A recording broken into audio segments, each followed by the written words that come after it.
Hello, good day everyone. This is Ma'am Gwen, and here's the recorded video of our prelim topic. So, since naabutan na tayo ng holidays and orientation, so hindi na tayo nakapag-discuss the past few weeks. So, here's the recorded session para at least the next meeting, we can proceed na to our next activities. So our topic for this afternoon is the 21st century learning skills and the STI institutional outcomes, or the 4Cs. So here's our lesson outline. First is the 21st century learning skills. Second would be the STI institutional outcomes, or the 4Cs. Third is the 4Cs and employability. And fourth is for your task performance and prelim exam. So for the learning outcomes, here are the objectives that we need to attain after we have discussed our topics. Number one, the ability to define 21st century skills and STI institutional outcomes, or the 4Cs. Understanding skills of 21st century and STI institutional outcomes, and applying skills to decision making and employability. Now, here's the comparison between 21st century skills and the STI's institutional outcome. Actually, class, this STI institutional outcome was based to the 21st century skills because you are the 21st century learners. So for the communication, this is equivalent to communicator for the 4Cs of STI. For the critical thinker, this is critical thinking, and collaboration is equivalent to character, and creativity is equivalent to change adapt. So later on, we will discuss further this skills, no, that is very essential and important to you as students and as an STI. Okay, let's start. What is critical thinking? So, based on the definition, similar to critical thinker, it is the ability to analyze information using reliable evidence and making a logical and balanced conclusion. It involves researching, evaluating evidences, and using your own knowledge to find a solution or reach a decision. Critical thinking requires students to engage in a deeper level of thinking to reach a meaningful understanding of a topic. So class, when we say critical thinking, this is a very deep understanding of something or of an information. When we say critical thinking class or a critical thinker, you should analyze first or assess first the information or the facts or the things that you have on your hands. No? As a critical thinker, you shouldn't be impulsive. Hindi pwedeng kung meron kang desisyon na gagawin, agad-agad natin itong gagawin. Kailangan na pag-iisipan natin ng mabuti, kailangan deeper level of thinking talaga class as critical thinker. Because as critical thinker, you have to weigh down no things. Ano ba yung mas dapat gawin? Ano ba yung mas dapat, ano ba yung mas matimbang na tamang gawin? Itong option A ba or itong option B ba? So you should set a lot of options para may pagpilian ka, no, on how to decide on things that matters, no, kung ano yung dapat at ano yung hindi dapat. That is critical thinking or critical thinker. You should analyze first, you should assess first yung information or yung decision na kailangan natin gawin. And as a student, you have to be a critical thinker type of student kasi there are informations class na kailangan ina-absorb talaga natin. Hindi pwedeng agad-agad natin itong ginagamit lang sa walang basis, no? So as critical thinker or as critical thinking itself, no, you should use reliable evidences or informations, no, bago ka gumawa ng isang conclusion or isang decision. So that is critical thinking. So in comparison class, critical thinker is under 21st century and critical thinking is under STI 4Cs. So sa critical thinker class, you should question assumptions or argument analysis. So kailangan marami tayong tanong. Kailangan curious tayo sa lahat ng bagay. So that, marami rin tayong mag-gather na information. Next is reflective thinking or problem decomposition. So, kailangan, kung ano yung mga nag-gather natin na information, kailangan i-reflect natin, class, kung saan ba dito yung mas useful, kung saan dito yung mas ma-maximize natin yung kanyang usefulness, no? And for the problem decomposition naman, class, is that you have to break down things, no? Or break down the problem. Kung hindi kayang isolve yung problem na malaki, i-break down natin into pieces, no? Dahan-dahanin natin hanggang na ma-complete natin or solve natin each problems para mas madali sa part natin, no? And third is the data analysis and logical reasoning. So yun nga yung sabi ko, you have to analyze things, you have to analyze the informations, the data that you will be gathering. And of course, kailangan logical yung reasoning natin. Hindi, pag sinabing logical reasoning, kailangan yung conclusion, yung ma-come up natin na conclusion, class, is based talaga doon sa problem na kailangan natin. Hindi yung marami pa siyang pasikot-sikot, no?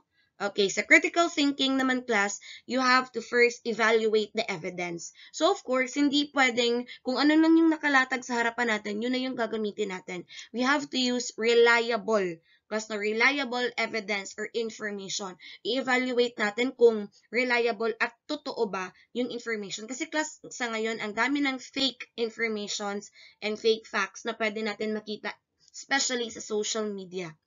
Next is anticipate outcomes. So, hindi pwedeng naghihintay lang tayo ng solution, class, or naghihintay lang tayo ng outcomes. Kailangan, meron na tayong ina-anticipate or meron na tayong solution in mind, no? Para at least meron na tayong idea ano yung gagawin natin ng mga steps or directions. And lastly, devise strategic solutions.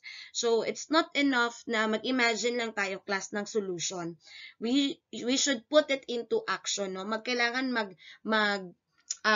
put tayo ng isang solution na talagang makakasolve doon sa problems na hinahanap natin. So that is critical thinker and critical thinking for 21st century and STI forces. Next, class, what is a communicator?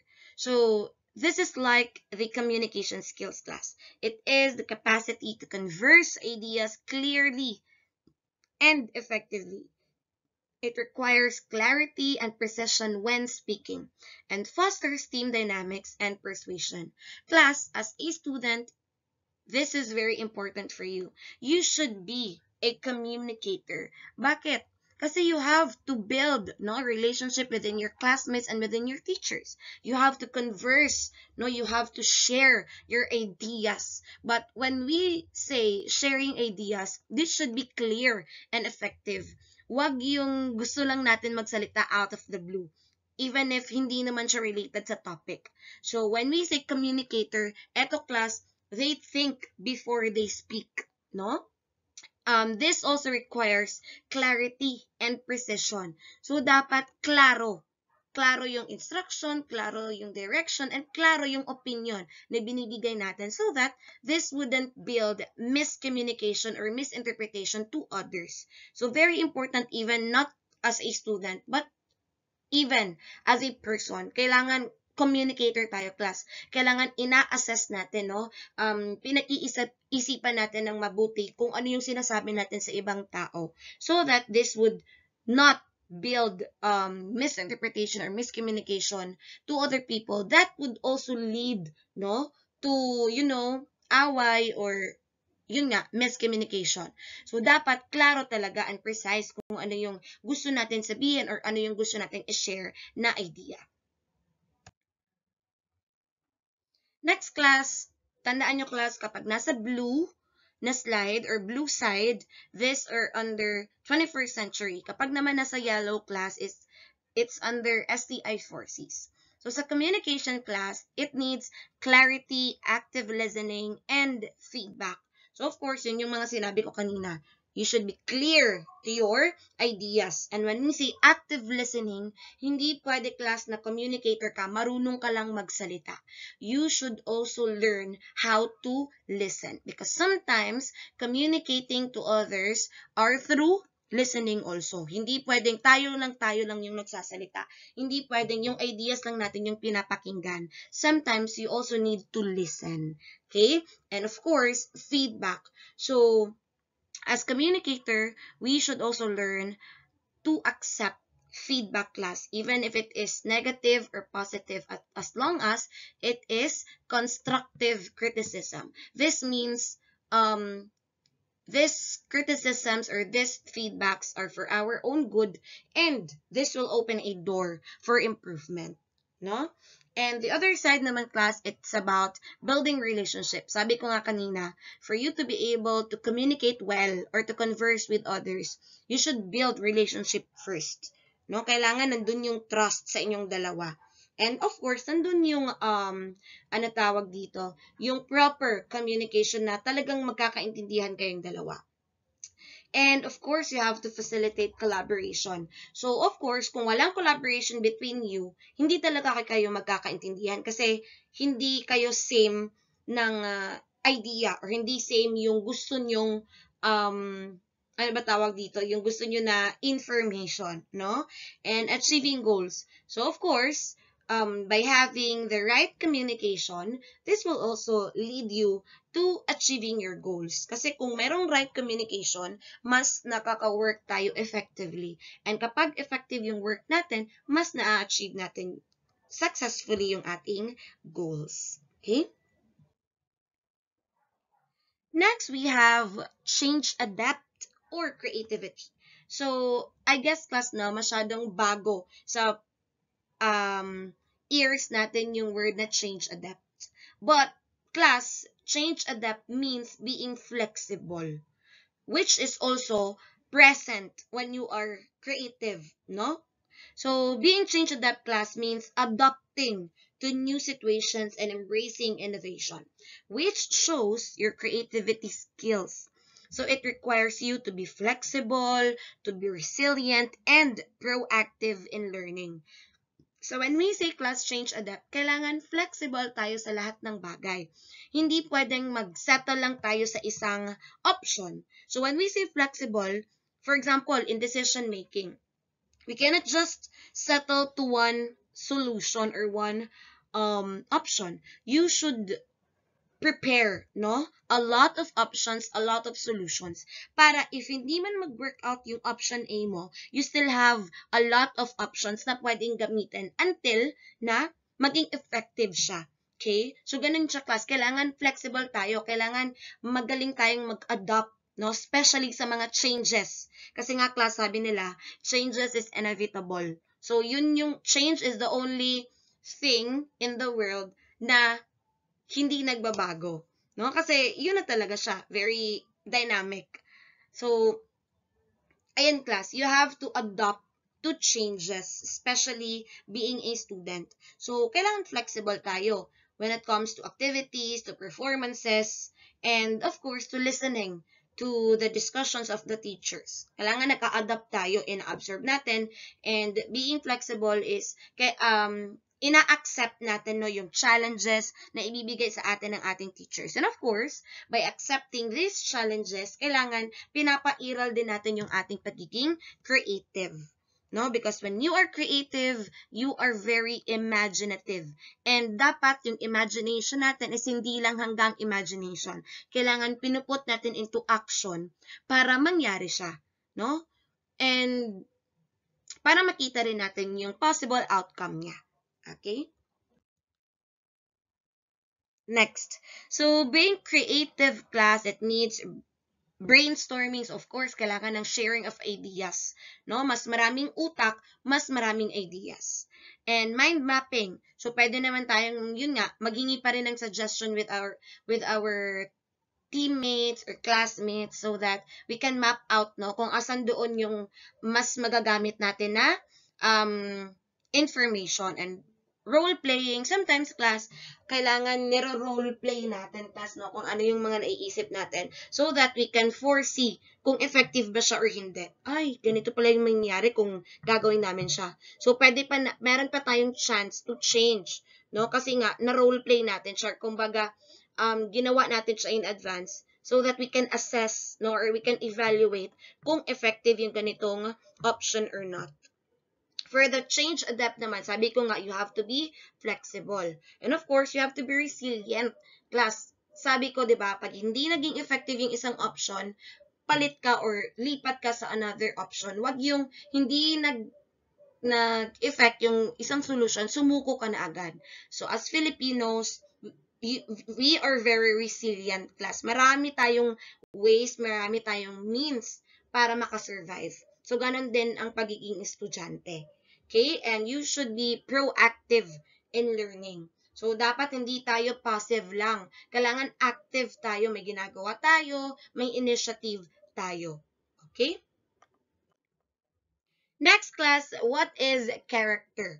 So character, this outcome represents integrity, good ethical behavior, and social responsibility.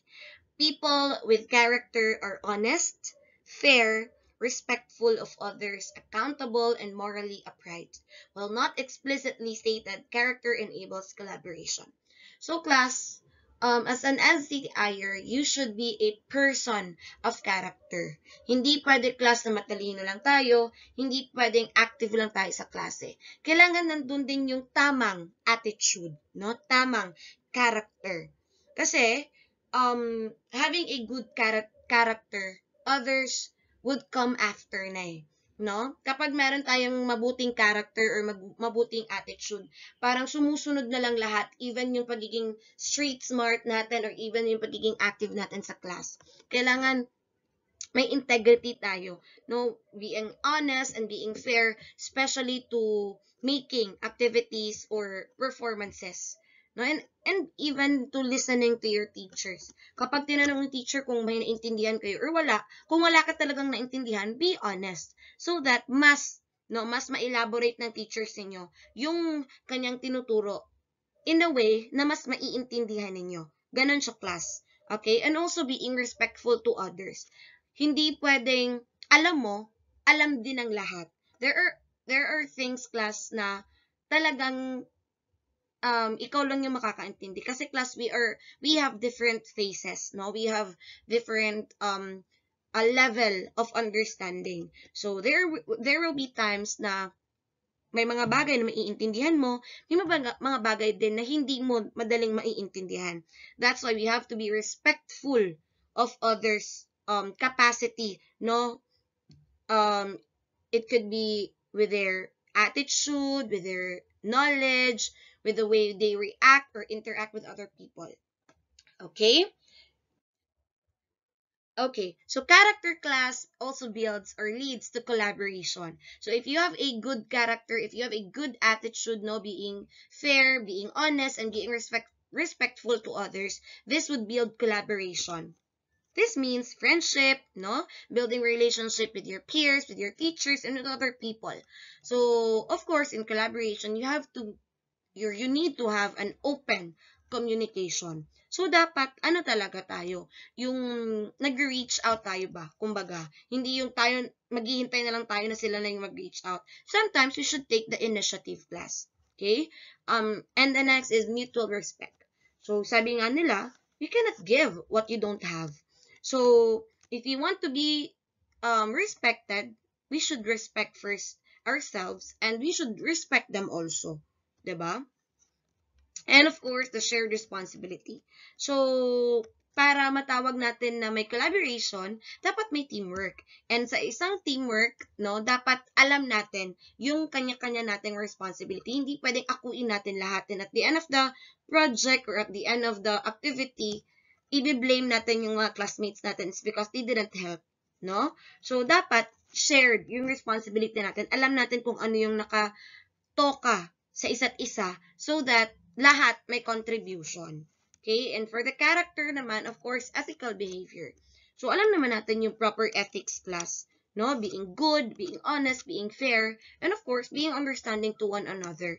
Huwag yung masyadong padida, huwag yung masyadong blameful tayo sa others, no? Lahat kinukuha natin yung credits. Wag ganon. And then, community engagement. So, of course, minsan class na bibuild natin yung character natin or yung good attitude natin by engaging ourselves to the community or to, of course, even magkipag-communicate lang with other people. No? Kasi sometimes, doon tayo nakaka-learn kung ano ba yung dapat natin ipakita, no? Depending on the people na nakakaharap natin. And environmental stewardship. So, for the 4Cs and employability, of course, class, you are studying naman, no, or you're going to school because you want to be professional someday. So, itong 4Cs class, magiging present din siya kapag naging employees na kayo or kapag nagkaroon na kayo ng trabaho. So, first, critical thinker. So, of course, bilang isang empleyado or bilang isang staff sa isang company, you should be or you should have this type of skills plus, no? Kailangan critical thinker kayo. Pag binigyan kayo ng trabaho, of course, merong mga times dyan na yung trabaho na binibigay sa atin is yung mga kailangan gawin. So, may mga problema. So, kailangan, nasosolve natin yung problem, no? Problem solving skills. Alam natin i-assess, i-evaluate kung ano yung tamang solution na ibigay sa tamang problema din na ito. Next is decision making. So, kailangan hindi tayo impulsive in doing decision. Kailangan wini-weigh down muna natin class kung saan ba dito yung mas tama or saan ba dito yung mali na hindi dapat gawin. And innovation. So, of course, kapag naka-decide na tayo or kapag nakapag-isip na tayo ng solution, maging innovative tayo, class, no? Maging creative tayo kung paano natin ipuput up or paano natin gagawin yung solution or yung decision na nagawa natin. Okay? Next naman class is you have to be communicator talaga, no? So as an employee or as a staff, of course, you also need to have your own voice. So kailangan communicator ka. Kailangan kapag nagbibigay ka ng instruction or kapag ikaw yung binibigyan ng instruction, it should be clear and precise. Kung hindi mo naintindihan, maging vocal ka na, sir, pwede po pakiulit ng instruction kasi hindi ko po naintindihan. So, dapat klaro para maiwasan natin yung miscommunication nga class at misinterpretation. So, kung ganun, it might lead na maging failure yung trabaho na magagawa mo kasi nga, hindi kayo nagkaintindihan sa instruction and possibly, it's a waste of time, diba? So, persuasion. So, as a communicator, kailangan marunong ka rin mag-convince, no? If you have your own idea, i-convince mo na ito, it might help or this might help, no? To the success of our project. And team dynamics, kailangan marunong din tayong makisama, class. Hindi pwedeng tayo lang yung pinapakisamahan. Okay? So, remember that you cannot please everyone. So, dapat tayo mismo yung gumagawa ng paraan para makisama. Lalo na at bago tayo sa isang company or sa isang grupo. And of course, as an employee or as a staff in the future or as professionals, we should be a person of character. Tandaan niyo yan. Dapat talaga meron tayong good attitude and good character. Kasi class, yes naman, malaking tulong yung malaking grades natin, kung graduate man tayo with honors or with flying colors, no, cum laude. Pero aanhin natin yung pagiging matalino natin kung pagpasok natin sa isang trabaho is wala tayong modo. Wala tayong proper attitude and proper behavior. So, may masasabi at masasabi talaga yung tao sa atin. 'Di ba? Even your bosses. Diba? So, dapat, person with character talaga. Dapat, siya, class? Perfect team up siya, no? Matalino ka at may good attitude ka. In that way, mas madali kang mapapakasamahan ng mga kasama mo at mas madali kang mararecognize ng iyong amo or ng iyong boss. And we also have the change adapt. So, of course, class, kapag bago ka sa isang company or bago ka sa isang trabaho, you should be adaptive, no? Kailangan flexible ka. Kailangan marunong kang mag-adapt. Hindi yung ikaw yung ina-adjustan ng mga kasama mo. Since ikaw yung bago, ikaw yung mag-a-adjust. 'Di ba? And of course, you have to be resilient. Sabi ko nga, kailangan survivor tayo, class. Hindi pwedeng sumuko tayo sa isang pagkakamali lang. Like for example, nagkamali ka isang beses tapos pinagalitan ka ng amo mo. On the next day ba, magre-resign ka na? Hindi pwedeng ganun. So, you have to be resilient. Kasi class, when you become an adult, kailangan, nandun na lahat ng realizations class eh. No? So, you have to be firm, you have to be strong, you have to be brave, you have to be courageous, kahit ano pang, ano ba tawag dito, adverb, adjective ang need mo dyan, no?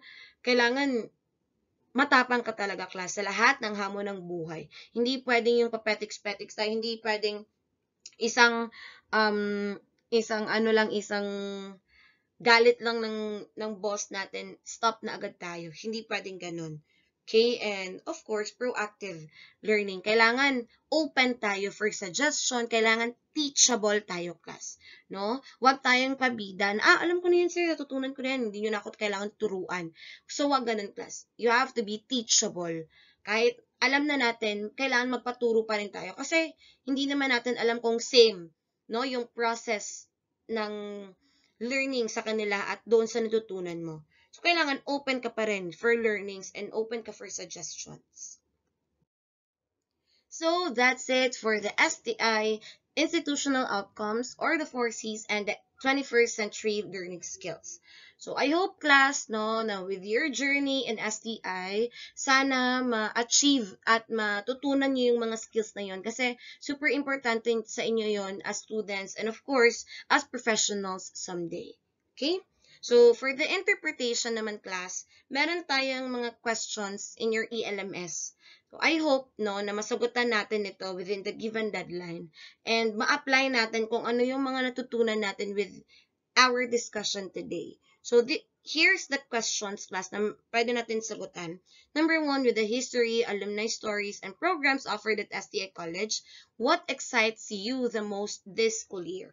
So, based on the handouts na prepare ninyo or na nasa inyo, andun yung history and alumni stories ni STI. So, pwede niyong basahin lang yun, class. Madali lang naman yung intindihin.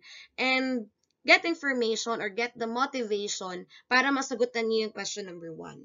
And number 2, what program do you think can help you navigating college life?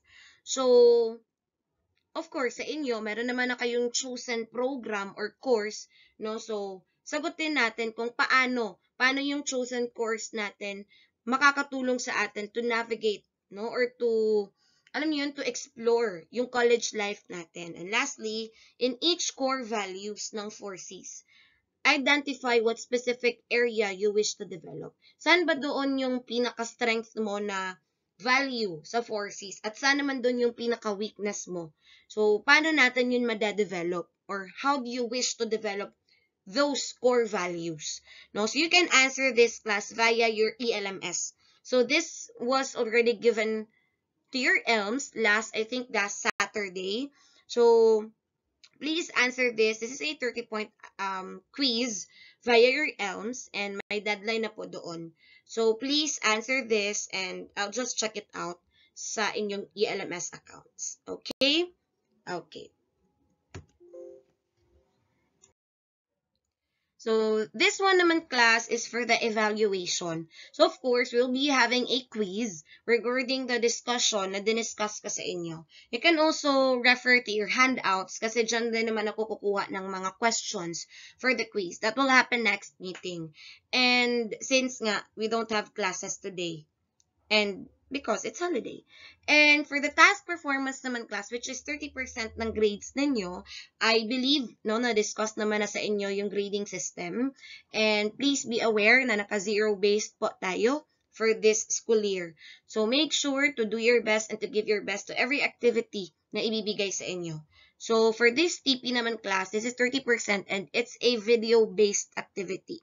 So the instruction, class, is already in your ELMS. So, nag-give ko na rin yan sa class and nandun na lahat ng instruction. Yung changes ng class is that, ang nakalagay kasi doon, class, is 2 minutes lang yung self-interview video. But I think with 1, 2, 3, 4, 5, 6 questions, feeling ko masyadong mababa or masyadong maikli yung 2 minutes. So we can extend naman until 5 minutes. Yun yung maximum time natin for your recording. Okay? So please, what you have to do is to answer the following questions. Parang kayo class, para pa rin siyang role playing, no? Imagine you are having your interview with your employers someday, no? When you graduate na. So you need to wear yung formal top attire lang kasi half lang naman ng body yung makikita. So wear top attire, formal top attire, and answer these questions. Okay, imagine na interview mo ito with your first job. Okay? So you can use any language you're comfortable with. So if you want to speak in Bisaya, pwede in Tagalog or in English. Wag lang yung other language class, baka hindi na maintindihan ni Ma'am Gwen yun. Baka mag-Korean or mag-Japanese kayo dyan. Hindi ko na yun maiintindihan. Okay? And there will be rubrics class to grade your performance tasks. So, nasa ELMS natin ito class. Given na yan, so kindly check your ELMS para ma-read nyo yung buong instruction, even yung rubrics, kung paano ko kayo i-grade based on your performance and your submission. Okay? So, ito yung TP natin.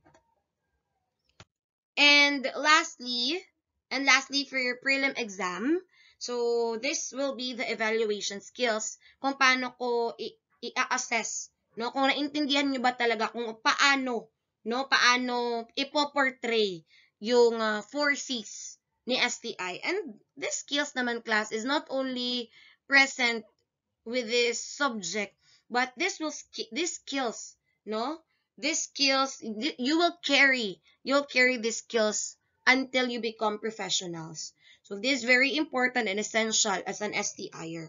So, ano yung task na gagawin natin? So, you will be doing a role-playing, no? So, the instruction will be, the class will be divided into 4 groups, and you will be assigned to perform one of the 21st century learner skills or STI institutional outcomes, yung 4 C's. So, through a role-playing. So, of course, 4 yun, di ba, class? 4 C's. So, isa-isa, bawat isang grupo, bibigyan ko kayo ng isang C or core values. So, yun yung ipoportray ninyo by doing a role-playing. Okay? So, the time will be 8 to 10 minutes. You can, masyado siyang mataas, ma'am. Kasi nga, you can give, no, maraming scenarios kung paano natin makikita yung ganun na core values. Kasi hindi naman pwedeng isang situation or isang scenario lang ang ipakita natin, yun na siya. So, pwede tayong mag-prepare ng maraming scenarios, like 5 scenarios, no, na makikita natin yung ganong type of skill or core values. Okay? So, sige lang class, magkikita pa naman tayo next week. So, pwede natin pag-usapan ulit itong prelim exam instruction ninyo. So, okay, you will be doing it for 8 to 10 minutes, and performance date will be on the 2nd week of September. Okay, so possibly nasa September 9 to September 13. Nandyan siya. So kung Monday mafo-fall yung klase nyo, so that will be on September 9. Kung Thursday naman, that will be on September 12. 9, 10, yes, 12. Okay? So, yan po yung ating prelim exam instruction. So, that's the end of our topic or discussion for today, class. If you have questions, queries, and clarifications, please let me know by leaving a message via MS Teams, or pwede rin naman kayong mag-comment down sa chat box once na upload ko na ito sa ating Teams channel. Okay? So, please don't hesitate to ask question kung meron kayong hindi naintindihan. Or pwede rin naman na i-keep nyo na lang muna yung question ninyo, and you can ask me personally during our next meeting. Okay? So, that would be all for today, everyone. Thank you so much, and hope you learned a lot today, and God bless you all.